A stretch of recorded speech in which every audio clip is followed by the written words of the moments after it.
and welcome to your Daily Spark, and welcome to Off the Rack Thursday. I'm Shelley Beyer, and today I want to talk about a moment that crept up quietly, but meant everything. The moment I felt at home in my body again.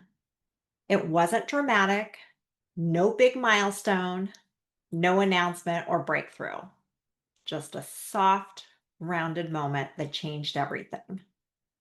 I had been easing back into my life, gently testing limits, listening to my body, and still being cautious. But one evening, I decided to bring the horses in and feed them by myself. Now, if you've been following my journey, you know how much they mean to me, especially Sophie. Taking care of them had always been second nature. And after surgery, not being able to do that left a big gap in my identity.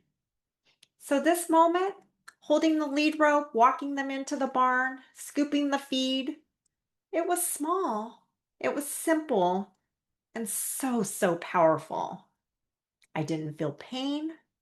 I didn't second guess myself. I wasn't thinking about my rib or my sutures or whether I was overdoing it. I was just doing it, moving, living, functioning in a way that felt natural, not calculated or careful. And that's when it clicked. This feels like me again. This was the shift. Up until then, I had been managing my body, watching every sensation, protecting every movement. I had been near my life, but not in it. I was healing, yes, but still tentative. That moment, though, that was reclaiming. That was when I stopped feeling like a patient and started feeling like a person again. Strong, but not in a flashy or loud way. Strong in the quiet, steady way that says, I'm here, I made it, and I trust myself again. And the thing is, it wasn't about the task. It wasn't about the barn or the horses or the checklist. It was about who I was while I was doing it. I wasn't performing. I wasn't pushing. I was present. And for the first time in a long time, I felt fully inside myself, whole, capable, at home. So here's your spark today.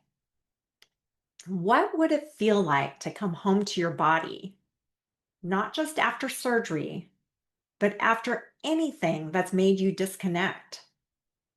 What would it look like to move through the world without flinching or overthinking or holding back? You don't need a big moment.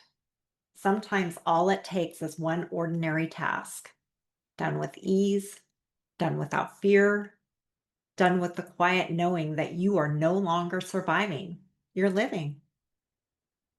I'll see you later today for the next part of my story, but until then, be gentle with your heart and kind to your body, and willing to see strength, not in how loud you are, but in how fully you return to yourself.